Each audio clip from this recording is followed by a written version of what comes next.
What's good, YouTube? It's Shows Today Lux, and today we're back again with another video regarding some Victory Road of Heroes news. So if you guys are excited for today's video, make sure to leave a like down below and subscribe. I would really appreciate it. Also, make sure to go ahead and join the Victory Road of Heroes server down below, which is linked down below. Again, make sure to do that because they always keep it updated in here. And shout out again to the homie Electric Titan for always providing us with this info as quick as possible. But without further ado, we're just gonna jump straight into it and see what has been up.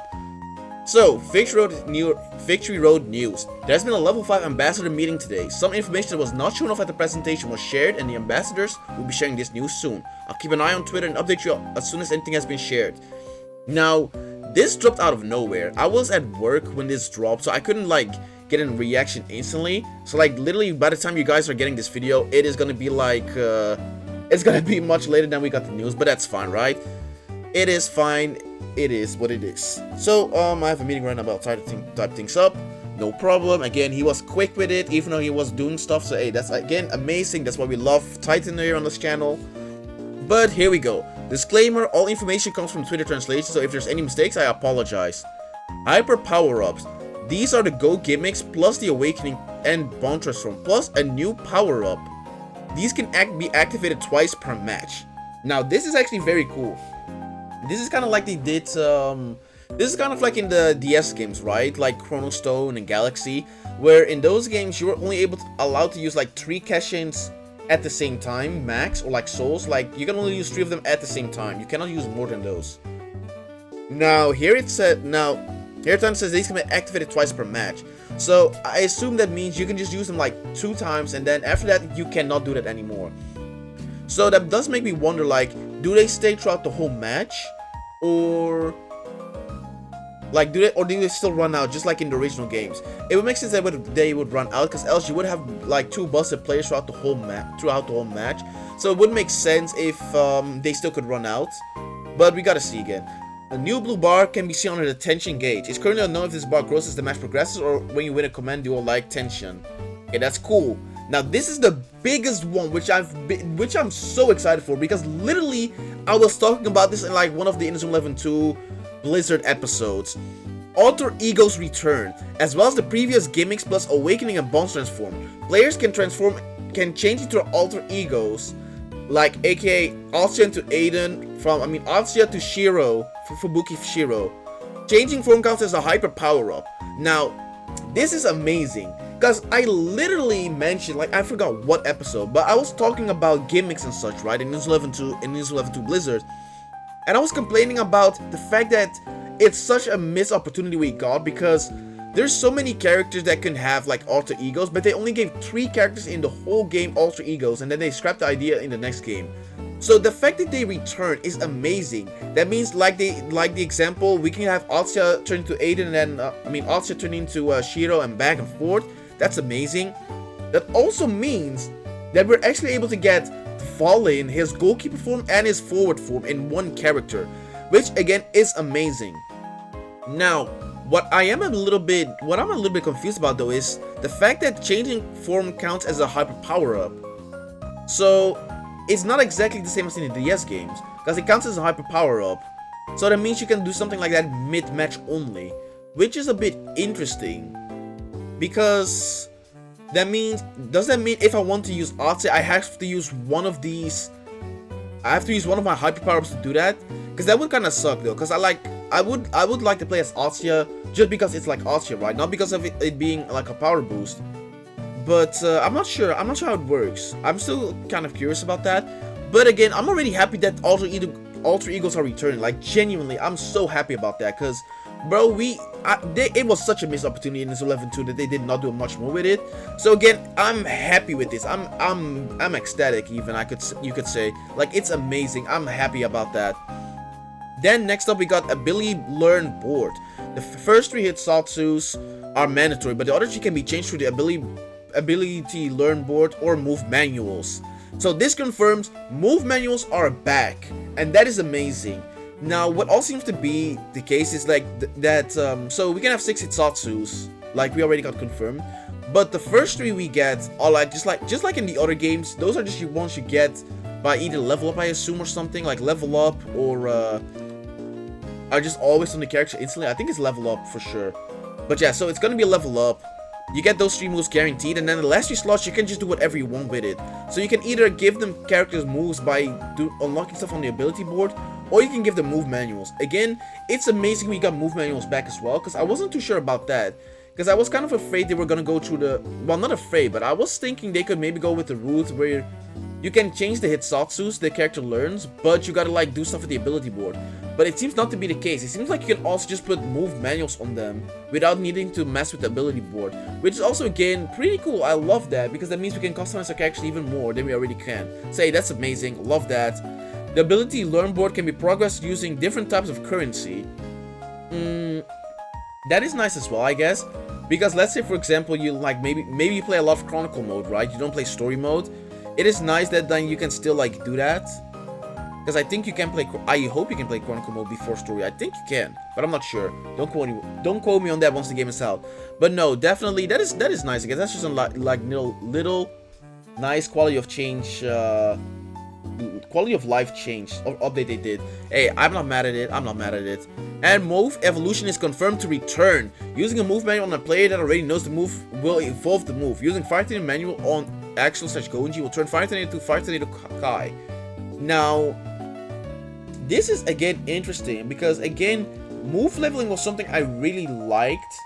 I don't know if I was talking with my friends about it like recently. I think I did, but I'm not sure. But anyway, it is amazing that we actually do have it. However, it's done a little bit different because again, it says here now, for us to level up moves, we gotta put a manual of that on the character. It says right now. Like, that's all the only way we can do it. It says, it just says using a move manual on a player that already knows the move will evolve the move. But that makes me wonder then, if I do that, does that still use up one of my 3 slots I got for free? Or do I still keep all those 3 move slots and I just boost the move? Because that's interesting, because wouldn't that mean that every move technically would need a manual obtainable so that we can level up every move in the game? Like, I wonder how that's gonna work, and like how big the power boost is gonna be. Because like normally, obviously in the older games, all you would need to do is like you need to spam it and move, and then you will get leveled up and such, right? Here it's not the case. I'm wondering how they're gonna go on about it and like how big the difference is and such. But we have to see. But again, move evolution is back, which hey, I love.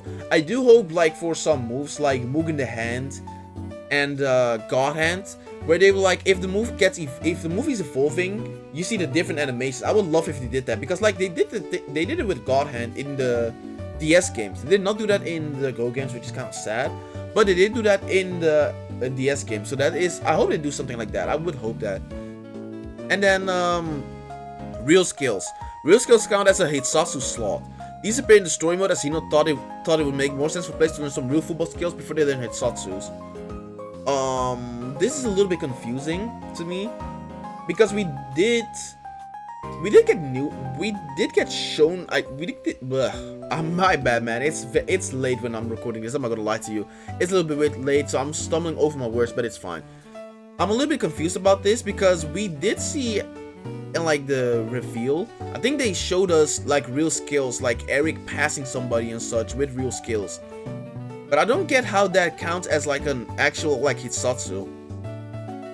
Like, it counts as an Hitsatsu slot, which I don't get. It's a little bit weird for them to also be like occupying a Hitsatsu slot, but we have to see how that just pans out and if it's even worth using those, or if it's just better to have Hitsatsus. Then next up, Hitsatsu. The most amount of Hitsatsus in the series will appear.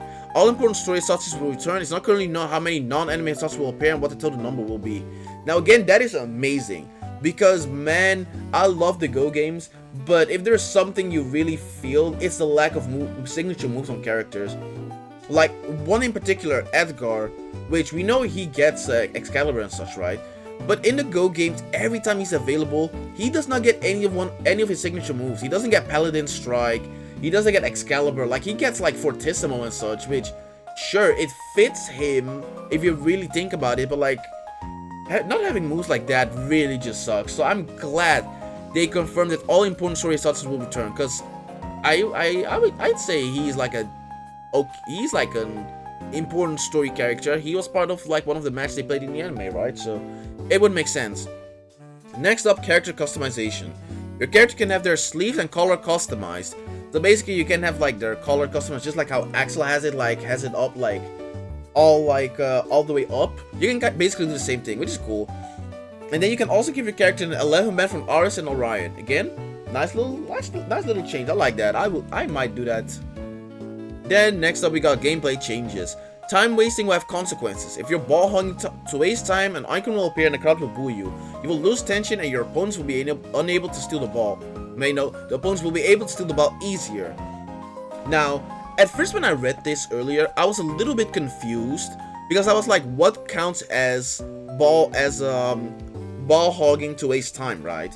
I was a little bit confused about that because obviously with how you have like tension working and everything, you would sometimes need to like kind of not stall, but you would need to like to keep ball hogging and try to like get some tension and such. But I went ahead, my friend Rick actually showed a video here of kind of what it means. And with ball hogging, basically what he means this, right? He basically means this. So this is basically ball hogging. Let me I did not know there was that sound. So basically this is ball hogging, as you can see. So basically you're gonna get punished if you do something like this in a match. Now this is just like an example he showed me. He was playing with a friend and he wasn't there when they were playing the match. He got called or something. So don't go saying like, why is he stalling and such. Like, no, don't worry about it. He wasn't playing. Well, he was playing, but like nobody was there when he was. So, but basically something like that. If you would do something like that in an online match or something, I don't know if it's in story as well. Might be, but if you do it, the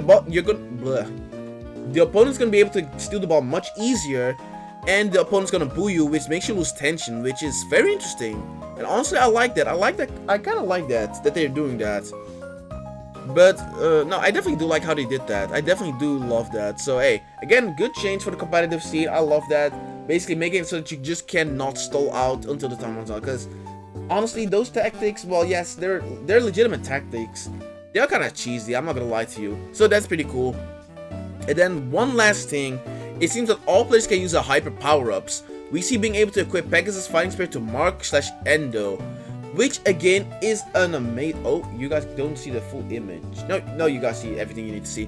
Which again is amazing, because that means again we have a lot of customization options right now. So every character is going to be able to have a cash-in, armed, soul, mix. It seems like we're also going to be able to mix and match a character then. Yeah, no, it says all players can use a hyper power-up. So I assume mix and match might also be like available for everyone, which again, if that's the case, that's even more customization for every character, right? So it's just insane. It is very much insane. And I'm happy about this. I'm happy they went more into depth with the hyper power-ups, because we did see the hyper power-ups all be like they said it's all available, but they didn't like specify like, does everybody get it? Is it specific to only characters who canonically get that stuff? Like, they didn't do that, right? So I'm happy they right now made it clear for us. So I'm happy about that. But without further ado, guys, I've been rambling on for far too long. I'm not gonna lie. This did not have to be a almost 50-minute video, but it went ahead and did. Anyway, guys, if you guys enjoyed, make sure to leave a like down below and subscribe for more Inazuma 11 Victory Road news. And again, once again, make sure to join the Discord down below, both my Discord and the Inazuma 11 Victory Road Discord. But without further ado, I'll see you guys in the next one.